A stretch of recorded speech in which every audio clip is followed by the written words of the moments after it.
Bismillahirrahmanirrahim. Assalamualaikum warahmatullahi wabarakatuh. Selamat datang, selamat bertemu kembali dalam mata kuliah teknik proyeksi bisnis. Dalam hal ini nanti kita akan melompat dulu ke metode kualitatif, karena kemarin terakhir adalah metode pemulusan, metode kuantitatif. Kali ini nanti kita akan kualitatif dulu supaya nanti agak cooling down. Apa saja yang menjadi bagian dari metode kualitatif.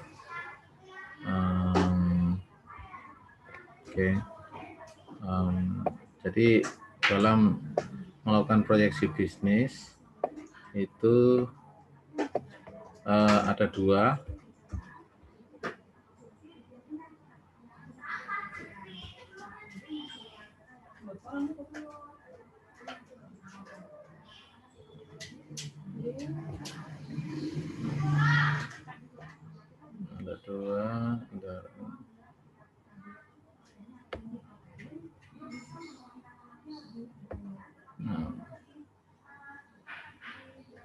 Ya, videonya saya matiin aja. Ya. Nah, dalam metode ini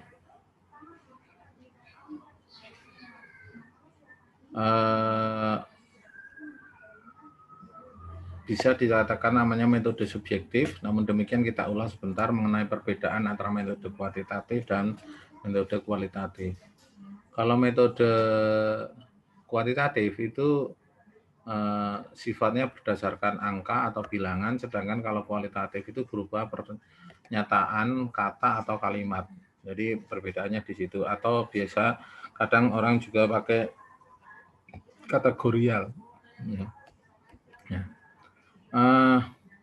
Metode kuantitatif bisa disebut juga dengan namanya peramalan objektif, kemudian yang proyeksi atau peramalan kualitatif disebut dengan subjektif. Nah, alasan kenapa dilakukan peramalan atau proyeksi metode kualitatif yang pertama karena data historicalnya itu tidak ada.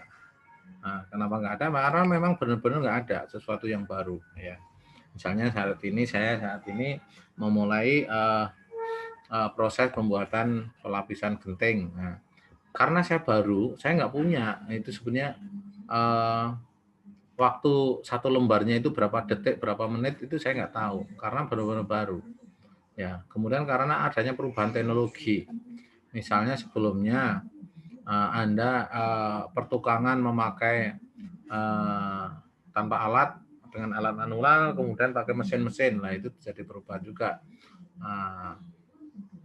Berapa lama menyelesaikan satu kursi.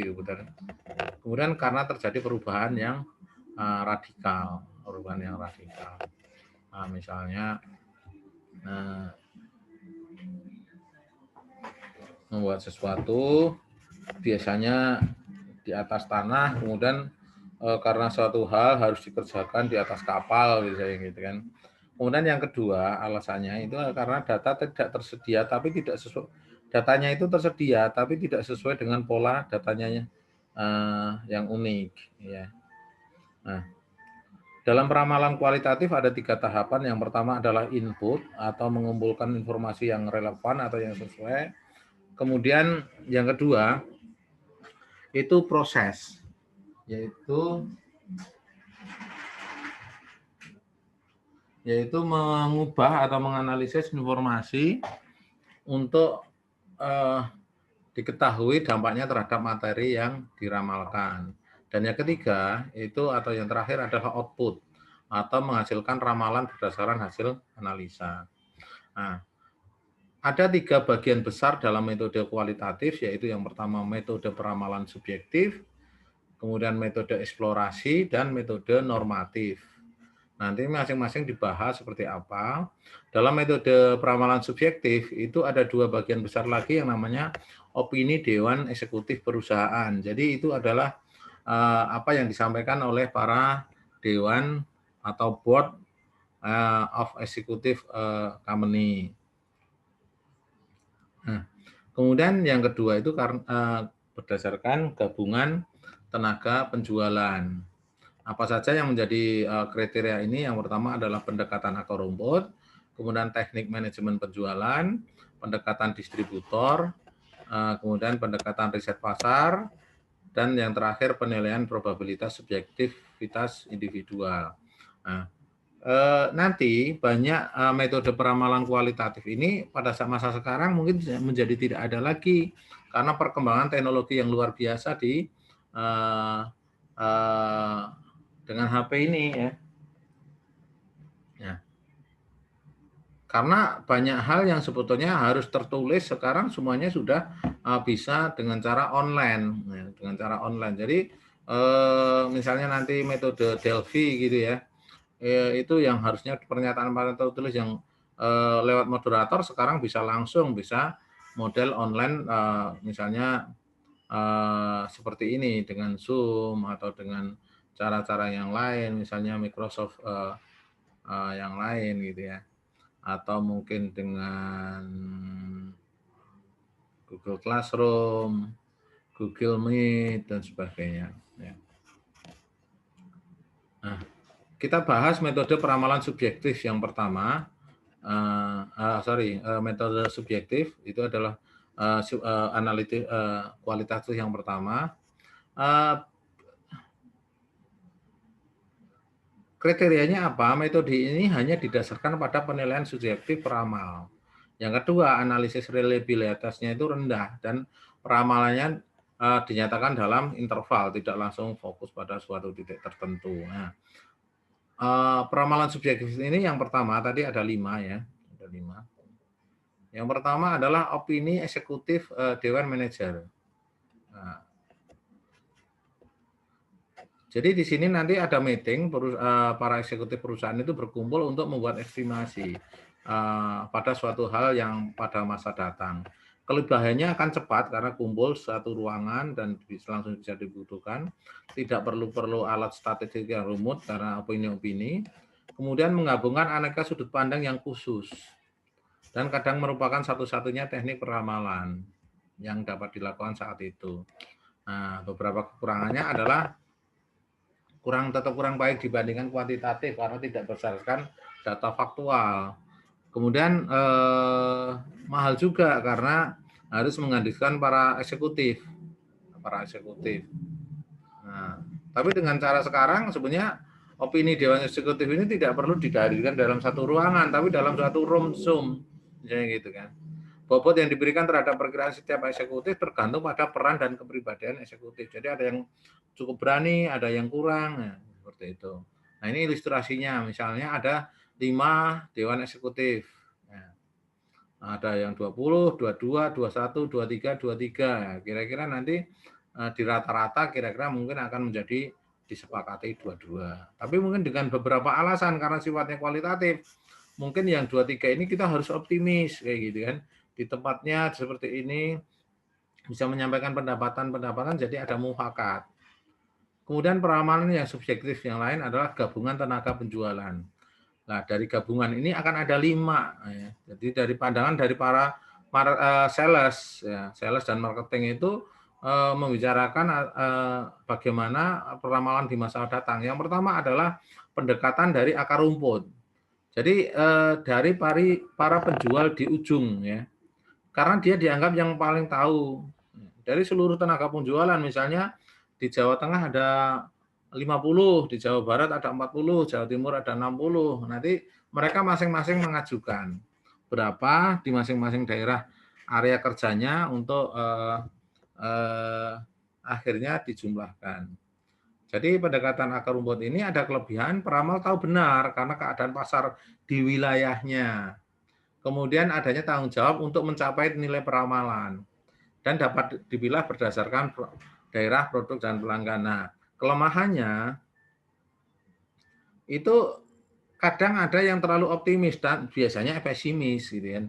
Artinya pesimis itu supaya tidak targetnya dikasih terlalu besar supaya nanti tercapai. Nah, kemudian tapi peramal ini karena level di bawah sana, kadang kondisi makro itu ya politik, global dan sebagainya kurang memahami. Taunya adalah apa yang terjadi di dalam lingkungan area bisnisnya. Kemudian cara mengatasinya adalah pengarahan, jadi leader briefing, kemudian diskusi antar manajer penjualan dengan salesman-nya. Nah, ini adalah gambarannya, jadi ada area Cilacap, area Purbalingga, area Banjarnegara, area Purwokerto, area Kebumen itu digabungkan. Jadi totalnya berapa gitu kan. Dari masing-masing area, kemudian dari situ akan disimpulkan bahwa area Barling Mas Cakep misalnya adalah menjadi 5.000 unit, nah, seperti itu. Dari masing-masing area itu dijumlahkan. Nah, kemudian yang berikutnya adalah teknik manajemen penjualan. Jadi yang melakukan di sini adalah para staf eksekutif penjualan yang memiliki pengetahuan lebih terspesialisasi. Nah, ramalan ini biasanya lebih sering digunakan. Walaupun sebetulnya bisa jadi staf eksekutif ini tadi berasal dari akar rumput, mengumpulkannya. Nah, tapi kalau menunggu akar rumput yang di lapangan kayak gitu berjalan nanti membuat kesimpulan, nah itu nanti karena di sini di eksekutif itu sebenarnya sudah tahu kejadian-kejadian di masing-masing area, masing-masing sel itu tahu sekian gitu ada tabulasinya. Nah, kemudian kelebihannya nanti akan hemat waktu. Manajer penjualan juga memiliki pengetahuan tentang pasar dan manajer penjualan memiliki wawasan yang lebih luas. Kelemahannya komitmen untuk mencapai ramalan lebih rendah karena bukan merasa dia yang jual kan gitu. Nah, ini contohnya adalah ilustrasi manajemen penjualan. Jadi September 1, 2, 3 dan September 4 itu hasil dari ramalan. Kemudian pendekatan distributor. Jadi yang ditanya adalah yang menentukan adalah distributornya. Jika nanti perusahaan tidak memakai direct selling atau tidak punya sales sendiri atas berdasarkan distributor, misal area Jawa Tengah berapa, area Banyumas berapa. Nah, caranya adalah dengan cara membagikan kuesioner perkiraan penjualan di masa yang akan datang oleh distributor. Nah, ramalan penjualannya nanti dijumlahkan semuanya. Kemudian kelebihannya distributor tahu tentang daerah pemasarannya, sedangkan kekurangannya distributor juga kurang memiliki komitmen bagian atasnya karena itu bagian yang menentukan distributor. Nah, ini ilustrasinya. Distributor itu biasanya juga punya sales-sales lah, dari sales ini sebetulnya hampir sama dengan yang tadi, hanya skalanya. Nah, kemudian pendekatan harapan pelanggan, yaitu dengan melakukan riset pasar terhadap pihak-pihak yang perilakunya akan menentukan tren di masa datang. Jadi peramalannya lebih objektif, kekurangannya karena memerlukan waktu dan biaya, jadi nanti bisa lebih mahal. Nah, ini ilustrasi harapan pelanggan, ada umpan balik. Jadi ada riset pelanggan, kemudian harapan dari pelanggan, kemudian oleh perusahaan dianalisis, diramalkan. Kemudian penilaian probabilitas subjektif, ini digunakan untuk mengidentifikasi distribusi probabilitas dari suatu kejadian yang tidak pasti di masa datang. Jadi probabilitas. Jadi nanti dihitung sebetulnya seperti apa bobot-bobotnya itu. Tapi kelemahannya itu bobot itu sendiri susah ditentukan karena juga sama-sama di level peramalan.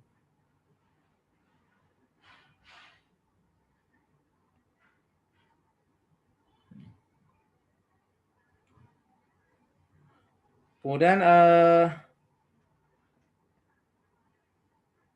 ilustrasi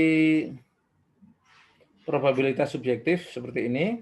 Jadi ada individu kemudian kondisi dia ada kondisi jelek, kondisi sedang dan kondisi baik. Jadi diberikan bobot masing-masing. Kalau baik jelek itu nanti jual 100 unit, kalau sedang 200 unit dan kalau baik itu 400 unit. Tapi nanti dikalikan dengan prosentasenya menjadikan ramalan. Nah, itu tadi adalah metode subjektif. Kemudian yang berikutnya adalah metode eksplorasi, yaitu diawali dari data historical maupun tidak, meskipun tidak memadai. Kemudian diprediksikan keadaan yang akan datang, hasilnya digabungkan untuk mendapatkan ramalan yang lebih baik. Ada yang pertama metode eksplorasi nanti ada 4. Yang pertama adalah pengembangan skenario. Itu didasarkan pada konsep permainan peran untuk menggambarkan beberapa alternatif. Jadi masing-masing ada peran. Nanti dari itu dikembangkan. Nah, sayangnya nanti skenarionya itu kadang mungkin malah bukan sealur tapi malah terlalu jauh. Sehingga tadi tidak mengena karena semakin jauh, semakin panjang itu bisa jadi melenceng atau variabelnya itu terlalu panjang. Jadi misalnya ada suatu fenomena tertentu, maka jika, maka jika, maka jika, sehingga. Ini misalnya kasus contohnya adalah peristiwa 11 November, di mana ada bom gitu ya. Nah, di situ misalnya ada suatu peristiwa terhadap penjualan cindera mata yang akan datang. Misalnya peristiwa bom, menara kembar, kemudian dikhawatirkan orang takut terbang. Nah, dari takut terbang itu perjalanannya menjadi berkurang lewat udara. Kemudian wisatawannya turun. Ketika turun, pembelian cendera mata turun, maka penjualannya cendera mata juga turun. Itu. Kemudian pendekatan Delphi, yaitu pelibatan diskusi panel kepada para ahli yang memiliki pengetahuan yang kompeten atau memadai mengenai kegiatan yang diramalkan. Mereka tidak komunikasi secara langsung melalui media tertulis, tapi ada moderatornya. Di sini terjadi berulang kali. Jadi melalui beberapa pertanyaan terhadap para ahli yang sifatnya objektif, tapi menjadi lama dan mahal karena butuh ahli yang sebetulnya mahal dan mereka waktunya yang terbatas. Nah, ilustrasi pendekatan Delphi seperti ini. Jadi umpan balik-balik ada moderatornya. Dari situ akhirnya diputuskan melalui ramalan. Menurut saya saat ini tentunya hal ini agak kurang tepat karena sebenarnya sekarang ada Zoom yang orang bisa di mana di kendaraan, di meeting yang lain. Tapi karena waktunya para ahli itu terbatas, maka mungkin bisa ditanggapi satu persatu. Kemudian matrik dampak silang. Nah, digunakan untuk menguraikan dua tipe data yang sehimpunan berkembangan yang akan datang. Tipe 1 untuk meramalkan data yang bersangkutan. Tipe 2 untuk meramalkan kelembagaan yang potensial, perkembangan yang potensial mempengaruhi data 1. Nah, ilustrasi dampak silang seperti ini. Tipe 1 untuk meramalkan data yang bersangkutan. Tipe 2 meramalkan perkembangan potensial yang dapat mempengaruhi. Jadi kemungkinan terjadi perubahan-perubahan. Kemudian yang keempat adalah penaksiran kurva.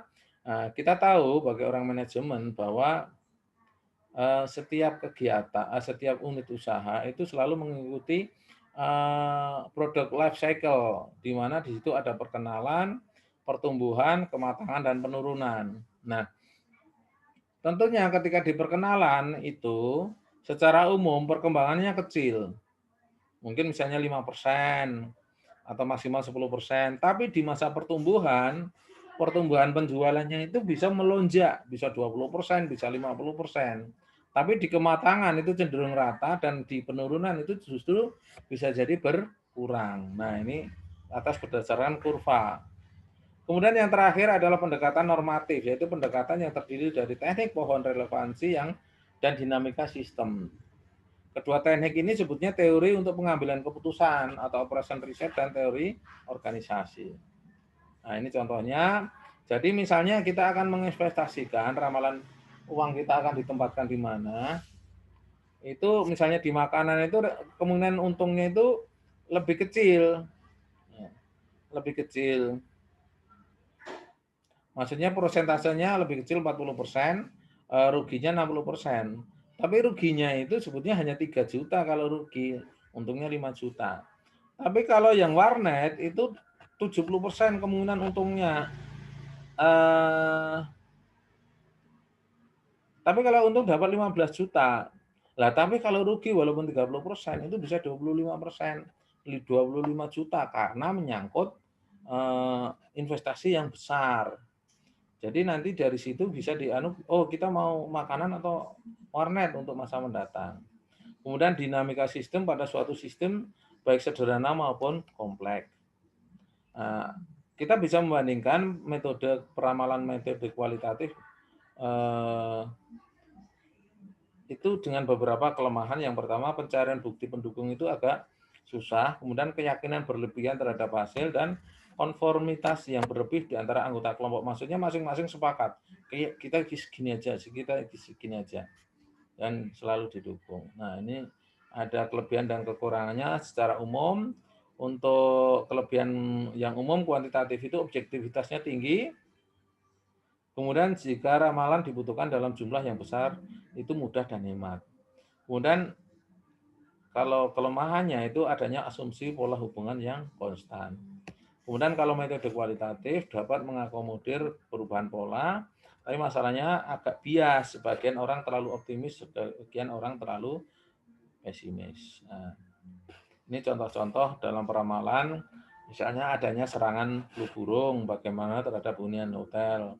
Adanya fatwa MUI tentang bunga bank terhadap bank konvensional, itu akan seperti apa. Kemudian munculnya telepon fleksi, bukan telepon biasa, terhadap penjualan BPJSM. Ini dulu beberapa waktu yang lalu.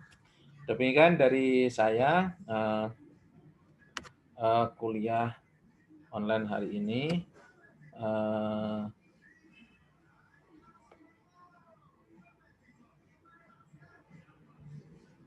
Nanti untuk metode perbedaan kualitatif dan kuantitatif. Jadi kualitatif sudah kita bahas. Untuk selanjutnya kalau kurang jelas nanti ini saya sampaikan di YouTube ya. Nanti bisa dilihat di sana. Oke, terima kasih. Wassalamualaikum warahmatullahi wabarakatuh.